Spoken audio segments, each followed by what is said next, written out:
Doctor Zakir Naik আপনাদের পেশার মানুষ, কিন্তু তিনি চেয়ার আমাদেরটা দখল করে বসে আছেন। পৃথিবীতে লক্ষ লক্ষ আলেম দ্বারা ইসলাম প্রচারের সেই কাজ হয় নাই একজন চিকিৎসক জাকির নায়েক দ্বারা যে কাজ হয়েছে। আমি আমার এক বন্ধু চক্ষু স্পেশালিস্ট, বিসিএস ডাক্তার ছিলেন, সরকারি চাকরি ছেড়ে দিয়ে নিজে এখন প্র্যাকটিস করেন।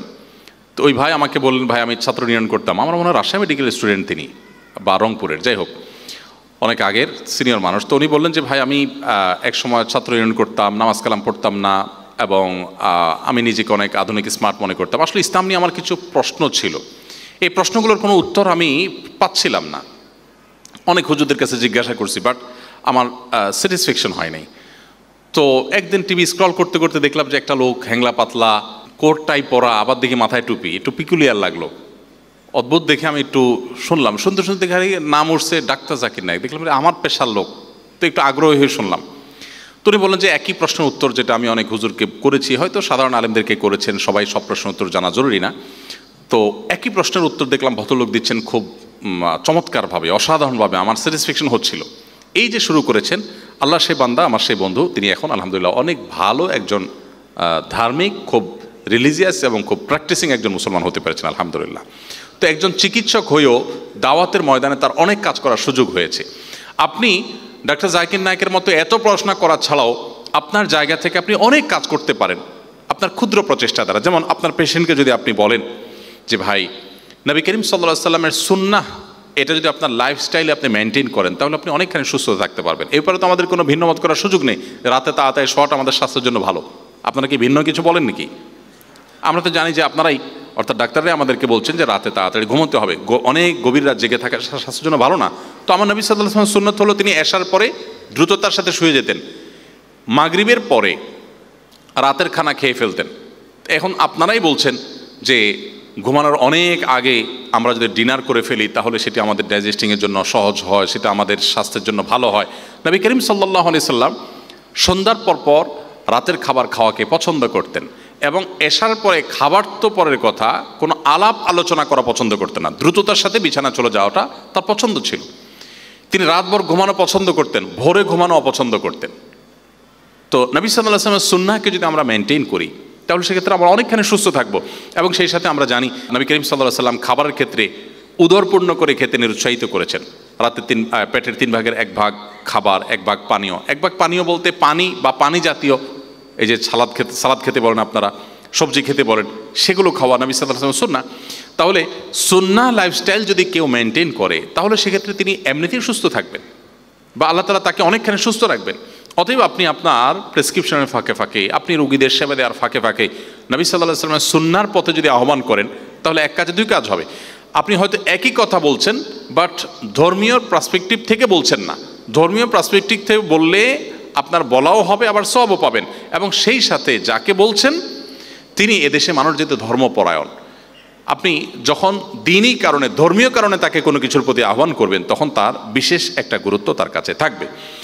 তো এইভাবে 5 ওয়াক্ত নামাজের মাধ্যমে আমাদের যে ব্যায়াম হয়, আমাদের বিশেষ করে সন্ধ্যায় নবী সাল্লাল্লাহু আলাইহি ওয়াসাল্লাম তাড়াতাড়ি খাবার খেয়ে এশার নামাজ পড়তে মসজিদে যেতেন, জামাতে নামাজ পড়ে আবার আসতেন, এই যে আসা যাওয়া একটা ব্যায়াম হয়ে যায়, তারপরে ঘুমোতে যেতেন, এই জিনিসগুলো যে আমাদের স্বাস্থ্যের জন্য ভালো। আমার মনে হয় সুন্নাহকে, এখানে আপনারা একই কথা বলেন হয়তো, সুন্নাহকে যদি রিলেট করে বলেন তাহলে সেক্ষেত্রে আমাদের জন্য বহুবিধ কল্যাণ হয় এবং দাওয়াতের কাজ হয়। সর্বশেষ যে পয়েন্টটি আমি বলতে চাই তা হলো মেডিকেল সায়েন্স রিলেটেড অনেক ফিক বা অনেক মাসাইল সংক্রান্ত বিষয় আছে, সেগুলো আপনাদের শিখে রাখা খুবই গুরুত্বপূর্ণ, জেনে রাখা খুবই গুরুত্বপূর্ণ।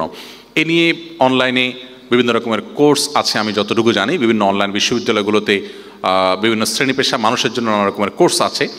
যারা চিকিৎসা বিজ্ঞানের লোক, আপনি মেডিকেল স্টুডেন্ট অথবা ডাক্তার, আপনি আপনার এই সেবা দিতে গিয়ে শরিয়ার বেশ কিছু বিধিবিধান আপনার জানার প্রয়োজন হবে।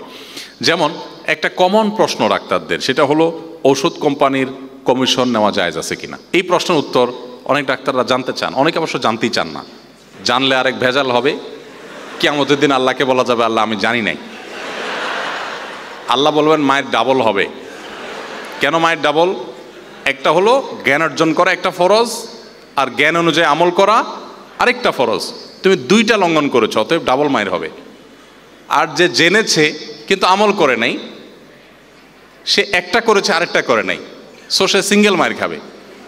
অনেকে আছেন যে এই ক্ষেত্রে নিজেকে খুব চালাক মনে করেন, যে বাবা বেশি জানলে বিপদ, জানলাম না, তো জানলাম না দেখে বেঁচে গেলাম, ব্যাপারটা এরকম সহজ না। যাই হোক, তারপর পেশেন্ট আমরা যখন রোগী দেখব, তখন রোগী দেখতে গিয়ে রোগীর সতর, তারপরে হিজাব, পর্দা, আরও অন্যান্য যে বিষয় আছে সেগুলো জানার জন্য সংশ্লিষ্ট বিষয়ের ইলম অর্জন করা কিন্তু ফরজ। আফজালুল ইলমে ইলমুল হাল ও আফদালুল আমালে হিফজুল হাল, আরবিতে একটি প্রবাদ আছে যার অর্থ হলো সবচেয়ে উত্তম জ্ঞান হলো যখন যে বিষয় আমার প্রয়োজন সেই বিষয়ের ইলম বা জ্ঞান আমার অর্জন করা। অতএব আপনি যখন মেডিকেল স্টুডেন্ট হবেন, তখন আপনার এই জগতে কাজ করতে গিয়ে শরিয়ার কোন কোন প্রশ্নের উত্তর আপনার জানা দরকার সেটি জানাটা আপনার উপরে ফরজ, যেটা অন্য অনেকের জন্য ফরজ নয়। একজন ব্যবসায়ী তিনি যখন ব্যবসা করতে যাবেন, তখন ব্যবসা করতে গিয়ে কোন কোন হালাল হারামের প্রশ্ন আসে সেগুলো জানা তার জন্য ফরজ। অতএব আমি আপনাদেরকে সর্বশেষ যে অনুরোধটি করতে চাই সেটা হলো যে আপনারা এই সংক্রান্ত বিষয়াংশগুলো খুব ভালো করে জেনে নেবেন, এবং এ বিষয়ে অনেকগুলো কোর্স, অনেকগুলো আর্টিকেল অনলাইনে আপনি খুঁজলে পাবেন। তো এই ছিল আমার সংক্ষিপ্ত আপনাদের উদ্দেশ্যে নিবেদন, যে সর্বপ্রথম হলো, আমি আবার সামাইটা বলে দিচ্ছি, সর্বপ্রথম হলো উদ্দেশ্যটাকে সংশোধন করে নেওয়া, ঠিক করে নেওয়া, চূড়ান্ত করে নেওয়া যে আমরা যা কিছু করছি অ্যাজ এ মুসলিম, আমাদের এই কাজ পার্থিব হতে পারে, কিন্তু এর বিনিময় আমি আল্লাহর কাছ থেকে লাভ করে সওয়াব পাবো, আল্লাহকে সন্তুষ্ট করবো, এটা আমার মূল উদ্দেশ্য। পাশাপাশি অন্য যেগুলো আমার স্যালারি পাওয়া, আমার চাকরি, আমার ভালো চেয়ার পাওয়া, ভালো জায়গায় যাওয়া, সম্মান পাওয়া, এগুলো সব গৌণ, মুখ্য হলো আল্লাহর সন্তুষ্টি। সো আল্লাহর সন্তুষ্টিটা মুখ্য যদি হয়, বাকিগুলো অটোমেটিকলি আমার অর্জিত হয়ে যাবে ইনশাআল্লাহ তাআলা। তাহলে নিয়তটাকে ঠিক করে নেওয়া, তাহলে আমার এই পুরো জাগতিক পড়াশোনাটাই ইবাদতে পরিণত হতে পারে। দ্বিতীয়ত যে পয়েন্টটি বলেছি তা হলো রোগীকে বা আপনার সেবা প্রার্থীকে সান্ত্বনা দেওয়া, অভয় দেওয়া, আল্লাহর উপরে ভরসা দেওয়া, এটি গুরুত্বপূর্ণ একটি সুন্নাহ নবী সাল্লাল্লাহু আলাইহি সাল্লামের। তাকে ভয় দেখানোর চাইতে তাকে সান্ত্বনা দেওয়াটা আপনার জন্য অনেক গুরুত্বপূর্ণ, রোগীর জন্য গুরুত্বপূর্ণ, আপনার জন্য গুরুত্বপূর্ণ। এবং এর মাধ্যমে আপনি নিয়ত যদি করেন, যে উদ্দেশ্য যদি হয় যে আমার নবী সাল্লাল্লাহু আলাইহি সাল্লাম কোনো রোগী দেখলে তাকে সান্ত্বনা দিতেন, আমি তার সুন্নাহকে অনুসরণ করছি, তাহলে আপনি একটি ইবাদত করে ফেললেন।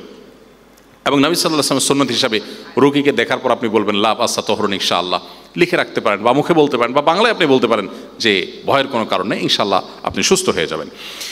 নাম্বার 3, রোগী দেখাটা এটা আমাদের কর্তব্য। আপনি ডাক্তার হিসাবে আপনার মতো দেখবেন, আমি সাধারণ মানুষ হিসাবে আমার মতো দেখব, আমি আমার মতো করে শুশ্রূষা দিব, আপনি আপনার মতো সেবা দিবেন। আমাদের সবার উপরে কর্তব্য অসুস্থ মানুষদের সেবা দেওয়া।